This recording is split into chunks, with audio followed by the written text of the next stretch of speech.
Hey, what's going on, everybody? We are out here at Ridgecrest Cemetery in Jackson, Tennessee, and we are here to visit and pay our respects to another legend in music, country music, like rhythm and blues, like multiple categories, right? He was kind of influential in, a couple different categories of music, and we're here to see Carl Perkins. Don't want to forget, right? I'm recording this, a little cheat, recording this on the day that the Queen died. So down in the comments, put your thoughts about that and what you think about that whole situation. I thought that was very interesting. So if this is years after, when you watch this, don't worry about it. I mean, you can still comment, but, put down a favorite Carl Perkins song. What did you think about the Queen? All that stuff, right?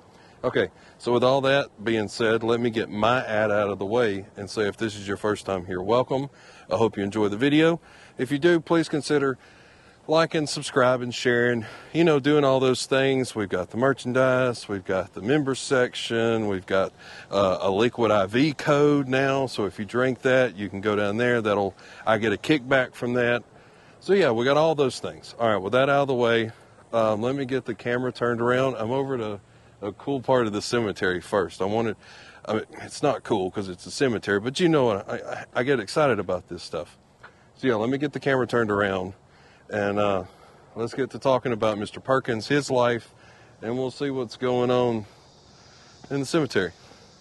So yeah, let's get it going. So yeah, this is what I was talking about. I wanted to come here first.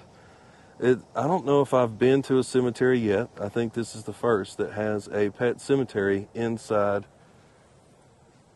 a regular cemetery.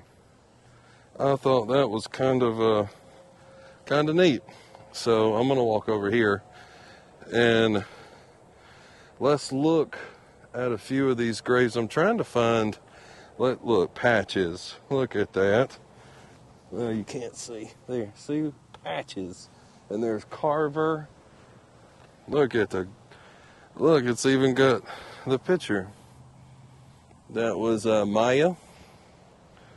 And it goes all the way over to the back corner over there also. So let's walk around, check out a couple of these puppers, and let's talk about Mr. Perkins, shall we?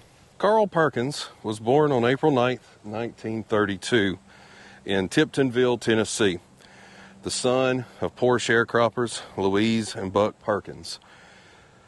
So bad it was misspelled on his birth certificate. It was spelled like Perkins with a G, in the name. Beginning at the age of 6, he worked long hours in the cotton fields with his family. Even if there was school, he still had to work in the cotton fields. On Saturday nights, look at that, peanut, I love it. On Saturday nights, Perkins would listen to the Grand Ole Opry broadcast from Nashville on his father's radio. Roy Acuff's broadcast inspired Perkins to ask his parents for a guitar. Since they could not afford to buy one, his father made him one from a cigar box and a broomstick. Now look at this. Presley, Shelby, and Darcy. Darcy's still going, and so is Presley. But Shelby, she's passed on. Well, they were born after her, but it's like they've already got their plots ready. Ain't that something? Eventually, a neighbor sold his father a worn-out Gene Autry guitar. Perkins could not afford new strings, so when the strings broke, he had to retie them. The knots would cut his fingers when he tried to slide down to hit another note, so he began bending the notes, stumbling on a type of, blues note. Perkins taught himself parts of Acuff's Great Speckled Bird and the Wabash Cannonball, having heard them played on the Opry. He has also cited Bill Monroe's fast playing and vocals as an early influence. So the Pupper Cemetery is just right over there. The Find a Grave GPS has put him somewhere over in here. So this is where we're going to start. So in January of '47, the Perkins family moved from Lake County, Tennessee to Madison County, about 70 miles from Memphis.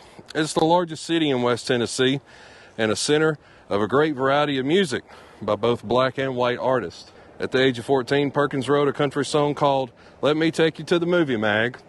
Sam Phillips was persuaded by the quality of that song and signed Perkins to a record deal at Sun Records. Perkins and his brothers began appearing on the early morning farm and home hour. Positive listener response resulted in a 15-minute segment. By the end of the 40s, the Perkins brothers were a best-known band in the Jackson area.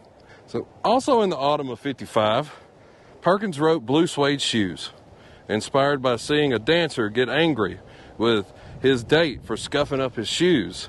Several weeks later, on December 19th, 1955, Perkins and his band recorded the song during a session at Sun Studio in Memphis. Phillips suggested changes to the lyrics, "Go Cat Go," and the band changed the end of the song to a boogie vamp. Released on January 1st, 1956, Blue Suede Shoes was a massive chart success.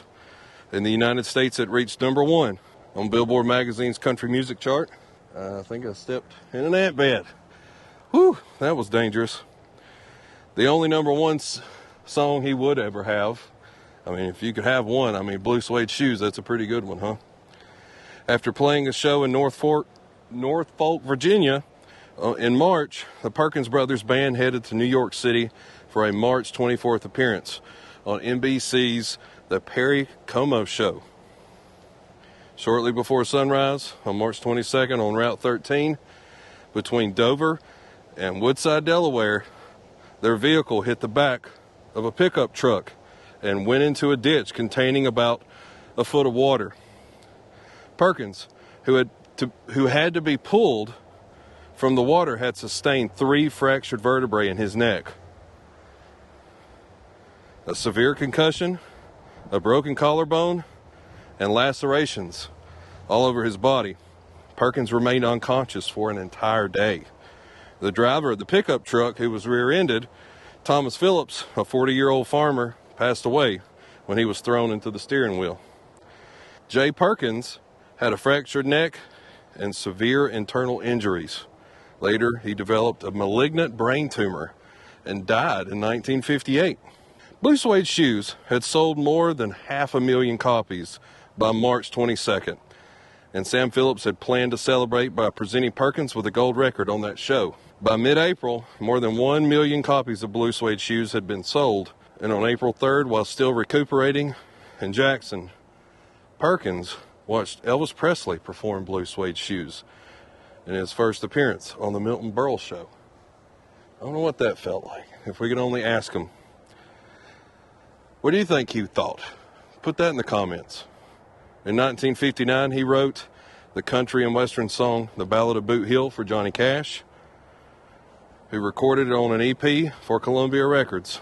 And the same year, Perkins was cast in a Filipino movie produced by People's Pictures, Hawaiian Boy, in which he sang Blue Suede Shoes. While on tour with Johnny Cash in 1968, Perkins went on a 4-day drinking binge that ended in him hallucinating and passing out.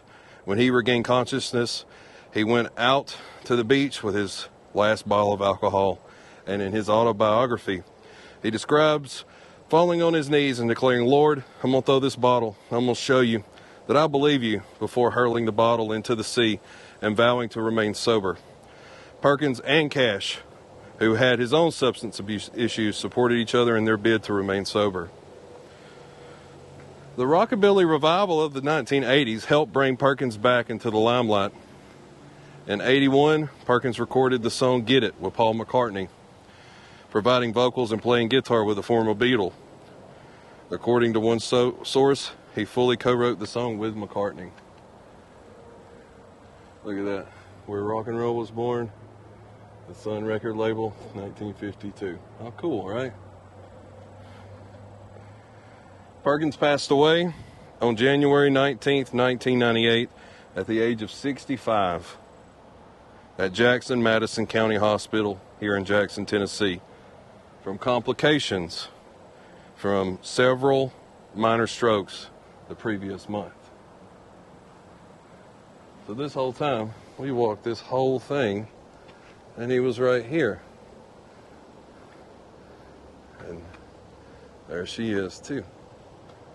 There's Valda. One more look. Got some guitar picks. There's the picture. Got him. Look at him.